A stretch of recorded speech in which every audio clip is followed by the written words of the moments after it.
Pernah nggak sih Anda harus bicara di depan umum, entah itu presentasi penting atau ya ampun sekedar perkenalan diri, dan tiba-tiba semuanya terasa salah. Oh, sering banget. Jantung rasanya mau copot, tangan dingin, dan semua kata-kata yang udah kita siapin itu mendadak hilang. Blank. Langsung kosong. Betul, rasanya kita sendirian. Tapi nyatanya ini tuh salah satu ketakutan paling umum di dunia.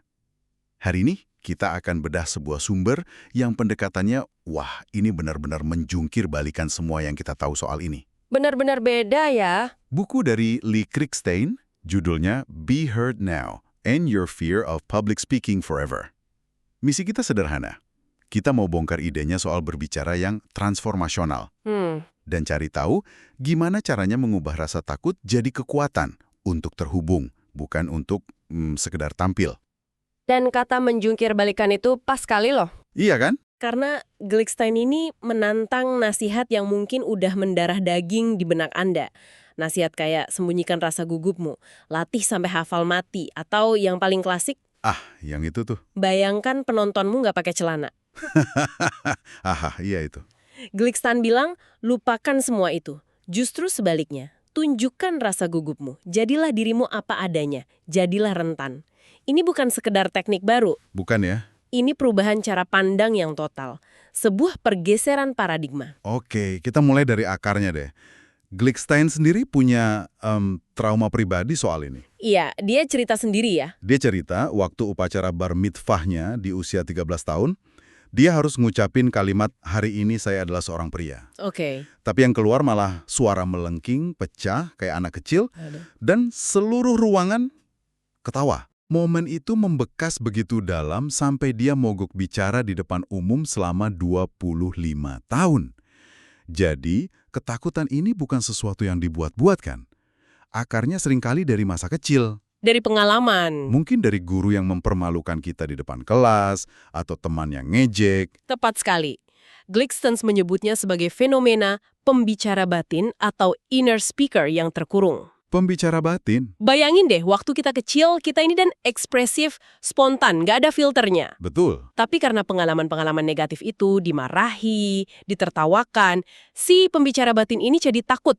Lalu dia menyusut dan bersembunyi. Wah, jadi maksudnya saat kita dewasa dan berdiri di depan audiens, kita sebenarnya nggak melihat audiens yang ada di depan kita gitu. Secara nggak sadar seringkali enggak, kita memproyeksikan hantu-hantu dari masa lalu kita ke wajah mereka. Wow. Kita melihat sosok guru galak, orang tua yang kritis, atau teman yang suka usil. Audiens yang sebenarnya mungkin ramah dan suportif, di mata kita berubah jadi semacam Hakim. keluarga penghukum raksasa yang siap menilai setiap kesalahan kita. Inilah kenapa Glickstein bilang kita harus bongkar beberapa mitos lama yang menyesatkan. Mitos apa aja tuh? Mitos pertama, dan ini yang paling besar, public speaking adalah sebuah pertunjukan. Glickstein bilang, ini salah total. Realitas barunya, ini adalah sebuah hubungan. Hubungan? Mitos kedua, public speaking itu menakutkan. Padahal, kata dia ini bisa jadi cara untuk menemukan kegembiraan dan keaslian diri. Dan yang ketiga, public speaking adalah tugas yang membosankan. Iya. Realitas barunya, ini adalah sebuah seni dengan kemungkinan tak terbatas. Tunggu, mitos pertama itu, public speaking adalah pertunjukan, itu kan yang diajarkan di hampir semua training. Betul. Kita diajari cara berdiri, cara menggerakkan tangan, intonasi suara, semuanya kan elemen pertunjukan. Benar, dan itulah yang menurut Glickstein jadi sumber masalahnya. Ketika kita fokus pada pertunjukan, kita jadi terobsesi dengan kesempurnaan dan penampilan luar. Kita jadi aktor. Padahal yang audiens inginkan bukan aktor kan? Mereka ingin terhubung dengan manusia.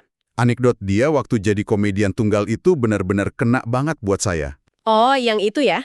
Dia cerita, suatu malam penampilannya lagi bagus-bagusnya, penonton ketawa keras. Tiba-tiba, ada lampu jatuh di belakang ruangan, suaranya gedebuk keras sekali.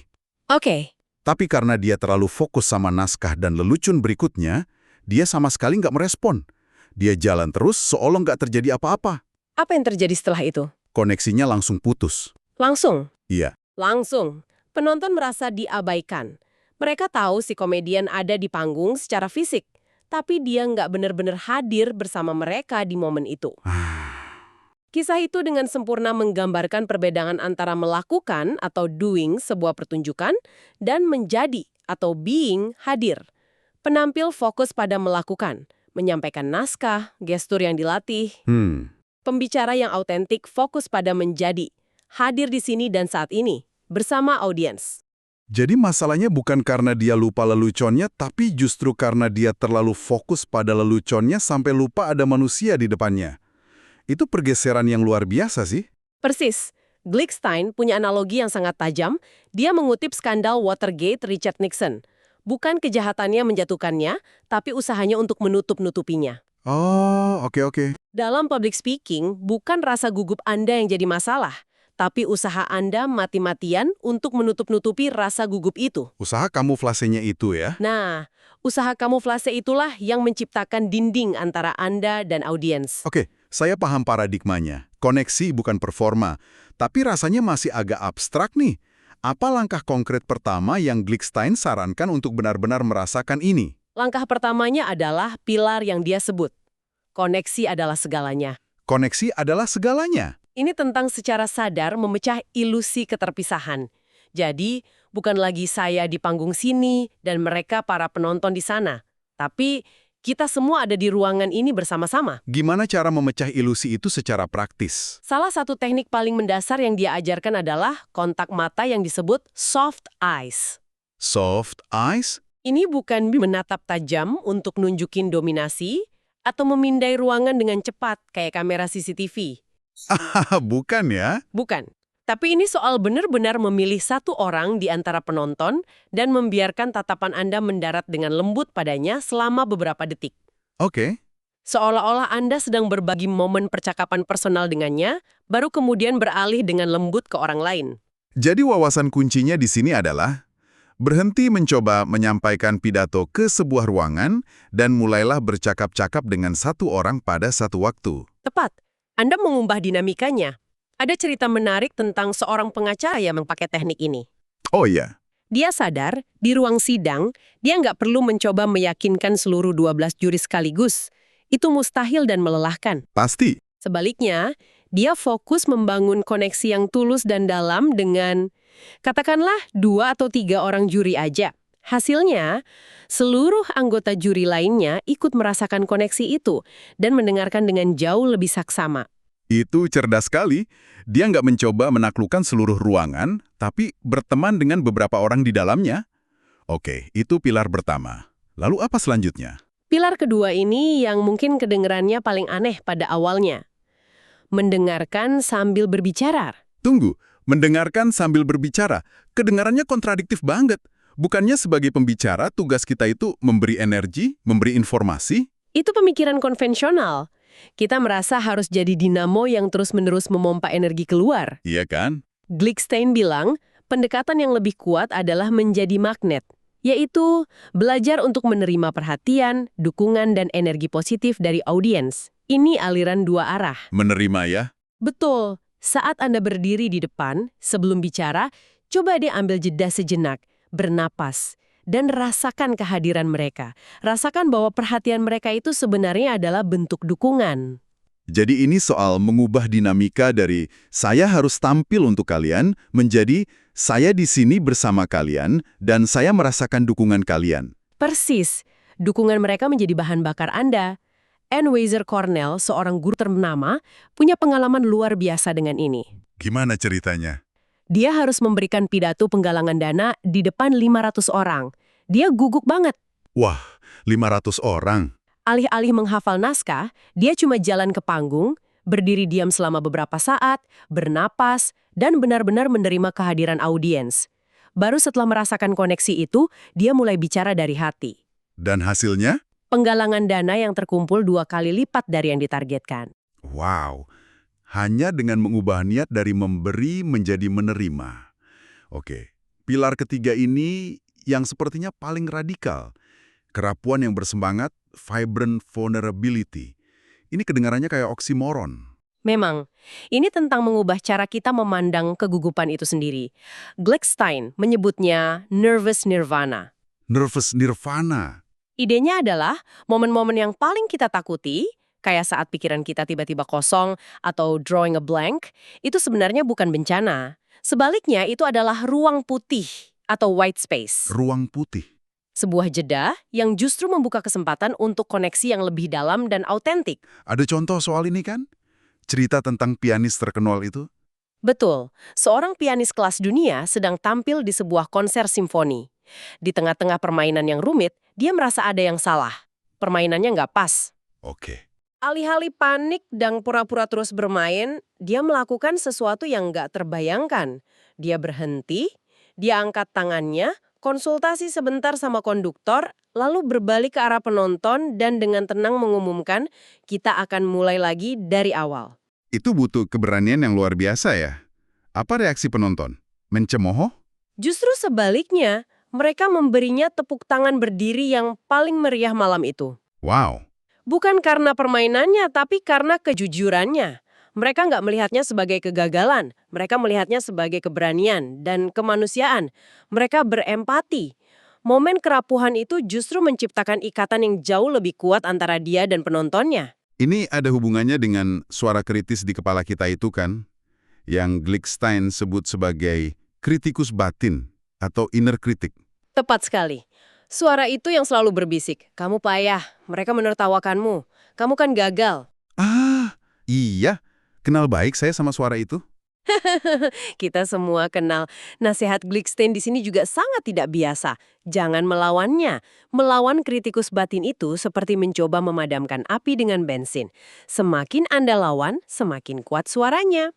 Tapi, biarkan saja suara itu mengoceh. Pas lagi panik di atas panggung, rasanya mustahil. Suara itu kan kayak teriakan di telinga kita. Triknya bukan dengan mencoba membuatnya diam, tapi dengan mengubah hubungan Anda dengannya. Oh, Biarkan saja suara itu mengoceh di latar belakang. Bayangin itu kayak suara TV yang nyala di ruangan sebelah. Anda tahu suaranya ada, tapi Anda nggak perlu memberinya perhatian utama. Anda nggak perlu percaya sama apa yang dikatakannya. jadi diakui aja keberadaannya, tapi nggak usah dikasih panggung gitu ya. Nah, sadari keberadaannya, tapi jangan berikan kekuatan untuk memegang kendali. Yang menarik adalah, dalam lingkungan yang suportif di mana Anda merasa diterima apa adanya, kritikus batin ini lama-lamaan akan merasa kesepian, karena nggak ada yang mendukungnya kan? Dan suaranya akan melemah dengan sendirinya. Oke. Teorinya luar biasa. Koneksi, menerima, kerapuhan, tapi ini semua kedengarannya seperti sesuatu yang butuh latihan di tempat yang aman. Nggak mungkin kan kita latihan menjadi rentan pas presentasi di depan dewan direksi? Betul, nggak bisa langsung. Di mana kita bisa melatih otot ini? Pertanyaan yang sangat penting. Dan Glickstein punya jawabannya. Dia menciptakan sebuah metode praktis yang disebut lingkaran berbicara atau speaking circles. Speaking circles. Ini pada dasarnya adalah sebuah laboratorium sosial yang aman untuk melatih semua prinsip ini. Seperti apa bentuknya? Bayangkan sebuah kelompok kecil sekitar 10-12 orang, duduk melingkar, setiap orang akan dapat giliran untuk maju ke depan selama beberapa menit. Oke. Tapi tujuannya bukan untuk berpidato, bukan untuk menyampaikan konten yang sudah disiapkan, tujuannya hanya satu, untuk hadir dan berlatih menerima dukungan positif dari audiens yang ramah. Anda boleh bicara, boleh diam aja, boleh ketawa, boleh merasa gugup. Apapun itu diterima ya. Apapun yang Anda rasakan dan lakukan diterima. Jadi fokusnya bukan pada apa yang kita katakan, tapi pada bagaimana perasaan kita saat menjadi pusat perhatian. Tepat. Dan ada aturan main yang sangat spesifik yang membuat metode ini berhasil. Pertama, dan ini fondasinya adalah lingkungan yang aman. Nggak ada tekanan untuk tampil sempurna. Kedua, dan ini yang paling krusial, hanya umpan balik positif. Wow, jadi nggak ada kritik sama sekali. Komentar kayak, slide kamu kurang jelas, atau intonasimu agak datar, itu dilarang? Dilarang sama sekali. Umpan baliknya pun bukan pujian umum kayak presentasimu bagus. Umpan baliknya fokus pada esensi atau essence feedback. Contohnya gimana tuh? Contohnya, saya merasakan ketenanganmu saat kamu diam sejenak. Atau energi ceriamu sangat terasa saat kamu tersenyum. Umpan baliknya adalah tentang bagaimana kehadiran Anda dirasakan oleh orang lain, bukan tentang performa Anda. Jadi ini benar-benar memprogram ulang otak kita ya. Dari yang tadinya takut dihakimi, menjadi terbiasa menerima dukungan. Benar sekali. Glickstein menggunakan analogi rumah kaca. Anda nggak bisa maksa benih untuk tumbuh dengan menarik-nariknya kan? Mbak bisa. Tapi Anda bisa menciptakan kondisi yang ideal, tanah yang subur, air yang cukup, sinar matahari, dan benih itu akan tumbuh dengan sendirinya. Speaking circles adalah rumah kaca itu. Ah, oke. Dengan menciptakan kondisi yang aman dan suportif, si pembicara batin yang selama ini bersembunyi karena takut dihakimi bisa mulai percaya diri untuk tumbuh dan keluar. Testimoni dari banyak pesertanya, kayak kelompok di Kansas City, menunjukkan dampak yang luar biasa. Orang-orang nggak hanya jadi lebih percaya diri saat berbicara, tapi juga jadi lebih otentik dalam kehidupan sehari-hari. Mereka merasa menemukan kembali suara mereka yang telah lama hilang. Jadi, setelah kita membedah semua ide dari Lee Glickstein ini, rasanya pergeseran utamanya sangat jelas dan kuat ya. Banget. Ini bukan lagi soal mencari trik untuk menaklukkan panggung, tapi tentang mengubah cara pandang kita. Dari melihat public speaking sebagai sebuah pertunjukan yang menakutkan, menjadi sebuah kesempatan untuk menjalin hubungan yang autentik. Betul. Ini bukan tentang menghilangkan rasa takut. Karena rasa takut itu manusiawi. Dan kadang malah berguna. Ini tentang berteman dengan rasa takut itu. Bukan tentang menjadi pembicara yang sempurna tanpa celah, tapi tentang menjadi manusia yang nyata di hadapan manusia lain. Dan pada akhirnya, ini tentang menyadari bahwa hadiah terbesar yang bisa Anda berikan kepada audiens bukanlah informasi yang sempurna atau lelucon yang terasah, Tapi, melainkan kehadiran Anda yang utuh dan jujur. sebagai penutup, kami ingin meninggalkan sebuah pemikiran untuk Anda. Sesuatu yang bisa Anda coba. Bukan hanya di panggung besar, tapi mungkin di rapat kerja besok, atau bahkan saat ngobrol dengan orang baru. Lain kali Anda merasa sedikit cemas saat akan berbicara, coba geser sedikit tujuan Anda. Bagaimana jika tujuan Anda kali ini bukan untuk mengatakan hal yang benar atau terlihat pintar, melainkan hanya untuk benar-benar hadir di momen itu? Apa yang mungkin berubah jika Anda mulai menafsirkan perhatian yang mereka berikan bukan sebagai tatapan penghakiman, tetapi sebagai energi dukungan yang diam-diam sedang menunggu untuk Anda terima?